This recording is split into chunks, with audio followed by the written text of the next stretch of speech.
Hello everyone, welcome back to my channel. Thanks so much for being here today. Today's video is going to be my May TBR, which I'm really excited about. But before we get into the TBR, let's do a joke. What kind of street does a ghost like best? A dead end.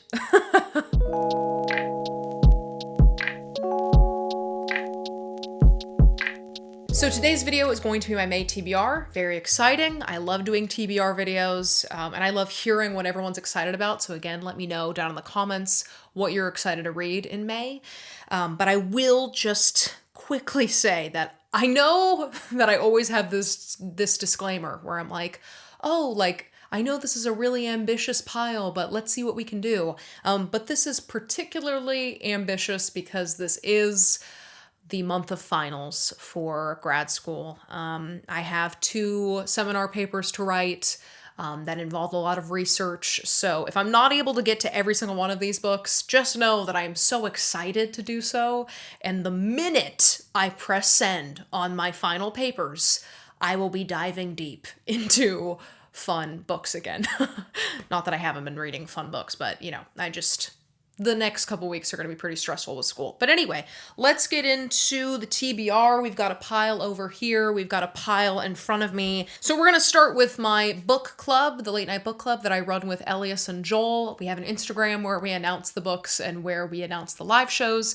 So you just follow us on there and then you're basically part of the book club. Like, it's really easy. We also have a Discord, which is really fun. But the April book pick was The Shadow of the Wind, but our live show got pushed to the beginning of May. It's like next weekend. So if you're watching this on Monday, I'm pretty sure the live show is happening on Saturday. I think that's what we've decided on, but it's also Mother's Day weekend, so if that changes, I'm really sorry. But because it got pushed to May, I have not finished this yet. I'm really excited to do so, and I've just heard such amazing things. Like, anytime we mention this book, so many people say it's their favorite, and so it's gonna be an amazing live show, and I'm really excited. And then the May book pick is The House in the Cerulean Sea, which I'm so excited for. I literally have only heard beautiful things about this book. People say it's such a feel-good book, but it will make you cry, and that it's just a beautiful place, like a beautiful narrative space to go live in for a while. So I'm so excited for this one. It is one of Elias's favorite books, which is why we're reading it, and I just can't wait. I think the cover's wonderful, and I've been really excited to start it, but I was telling myself to wait until May. I was gonna do it right at the beginning of April, and then I was like, no, wait until May so all of the feelings are fresh. But very excited. Please join us for these live shows because I just think they're gonna be amazing. So there you go. All right, so I have 3 rereads going on right now. One is The Bride Test. I reread The Kiss Quotient last month and had an absolute ball. It was amazing, so sweet, such a soothing balm on my stressful work week when I was reading The Kiss Quotient. And so right after I finished The Kiss Quotient, I was like, come on, you are going to read The Bride Test next. So I've already started it, and God, like I said this about The Kiss Quotient, but it's even better the second time around. I love it so much, and it's like, again, I said this, but like, I really do believe the love and the romance that happens in this. So anyway, this is the first reread that's happening this month. The second reread this month is actually Ready Player One because I'm writing a paper on this book, but I have no idea what I'm actually saying in it. I was like, oh, this kind of fits the theme of the class, but what's the argument? Well, like, what's the thesis? I don't know. At this point, it's kind of just like a compare and contrast paper, and that's not good enough for like a seminar paper. So I have to figure out what I want to say, and so I've restarted it and have been annotating it. I mean, I don't know if it's even showing up on camera, but it's like every other page is getting margin writing and highlighting and sticky notes, and it's been pretty fun rereading this and figuring out what I want to write on. So anyway, this will be read by the end of May, and then this, I don't it's actually, I don't think it's technically a reread because I didn't fully finish it the first time around, but I am reading Mansfield Park right now for school. I have to finish it by this Tuesday to discuss in lecture on, or seminar on Tuesday, as I just said. So not really a reread because I didn't fully finish it, but I do know everything about it because I've also seen the movie. Anyway, not my favorite Austen, but still quite the time.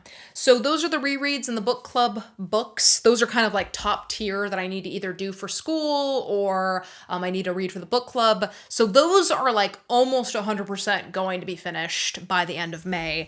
But the others are just books that I'm really, really excited about. Again, if I get really stressed out by school, I might not finish all of them, but I'm really excited to try because I'm so excited for each one. The first one is Upstream by Mary Oliver. I saw this cover everywhere online because it always like struck me. I always loved this like kind of yellowish side with lots of green and trees. So I kept seeing it on Bookstagram and I was like, beautiful. And then when I found out it was like a short collection of essays from the author, I was like, okay, interesting. But then I finished The Secret Lives of Church Ladies last month, and I was like, I am in the mood for short collections of things.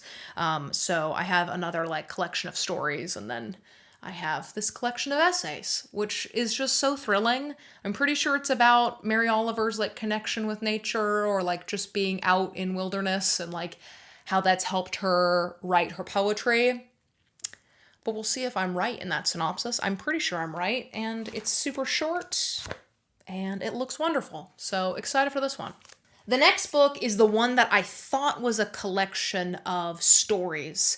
So it's The Refugees, and it says, The Refugees is a collection of powerful stories written over a period of 20 years set in Vietnam and America. In The Refugees, Nguyen gives voices to the hopes and expectations of people forced to leave one country for another, and the rifts in identity, loyalties, romantic relationships, and family ties that accompany relocation. So sounds amazing. I also saw like one of the stories is in San Francisco, which we love. I love reading books that are set, or I love reading stories that are set here. So this sounds so good. The cover is amazing to me. Like it's so good. The blue with the yellow. I love it. So from what I'm getting, it is like a collection of stories. I don't know if it's like, right, that's a short story collection, but I'm not sure if it's more of a novel because the stories connect. I don't know. I guess we'll find out, but I've heard some amazing things, and I hear that this author's writing is amazing. So very, very stoked for this one. This one, again, is at the very top of my list. Next, and I did talk about this in a recent book haul, but Yolk is a book that is so high on my list. Not only, okay, I know I'm being annoying, but not only is the cover striking, and then there's this like connection of hands, and it's just like so thoughtful, but I've also heard wonderful things about this book. My understanding is that it's about these two sisters. There's an older sister and a younger sister, and they were really close when they were younger, and they've grown apart as they grow up and, you know, just sibling dynamics. And then one of the sisters gets cancer, and the other one is the only one that can help. So I think it's going to deal a lot with, obviously, like sibling dynamics and sisterhood, but also grief and fear, and maybe loss. I'm trying not to get any spoilers on this one, but it sounds amazing. I really can't tell you how amazing it sounds, and again, I've heard only wonderful things, so very, very excited for this one. Next, we have Severance. Oh my God, here's the deal with this one. I wanted to read it last summer, I think, and then we moved, and when we moved, I put this book like on a shelf where it melted into the shelf. If that makes sense, like there was too many other bold books, and so like this light pink had kind of melted back, and so I wasn't seeing it, and so it completely slipped off my radar. And I have found it again. So I actually took it off the shelf and put it out in another pile so that I wouldn't forget it. I'm so excited for this one. I don't know a lot about it. I think it has to do with kind of dystopic, pandemic kind of plotline. The back doesn't tell me a lot. It says, "Is it the end of the world or just another day at the office?" So I don't know a whole lot about it, which I love. I love when I'm not sure what's going to happen in a book. But I really only see cool things about this book, and that it's really thrilling and that it's really poignant, especially with like, the last year. So let me know if you've read this one and what you thought. I've just been seeing some really great things, and I love this cover. I'm like really sad that it had kind of just like, it felt like it was hiding on my bookshelf. And now that I found it, it's getting put on a TBR pile. So love that. Next up, we have Felix Ever After, which I am so thrilled to own. Thank you so much, Faber, for sending me this book. I mentioned this in like a book shopping video, but then I had stopped by my P.O. box and picked this up. And I'm so excited. I've seen the cover everywhere. I saw everyone talking about it, and I so badly wanted a copy. And so the fact that I was able to get one is just amazing. So it says, Felix Love has never been in love, and yes, he's painfully aware of the irony. He desperately wants to know what it's like and why it seems so easy for everyone but him to find someone. What's worse is that even though he's proud of his identity, Felix also secretly fears that he's one marginalization too many, Black, queer, and transgender, to even get his own happily ever after. Are you kidding me? It sounds incredible. Again, I saw so many good things about it online. I kept seeing the cover everywhere. So I'm thrilled.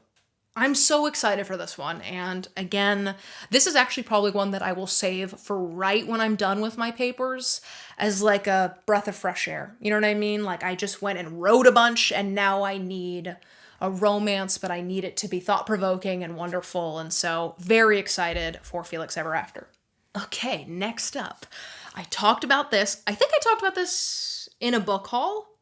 Or maybe it was like in my January TBR. No, I don't know when I talked about this book, but this was another one where this book actually lived on a separate bookshelf. So it wasn't even on these bookshelves. It was like out in our living room. And so it completely slipped. Again, I was like, I know that there was a romance that I was excited for, and I haven't seen it in a while. And then I just looked around and found it again. And that is The Dating Plan.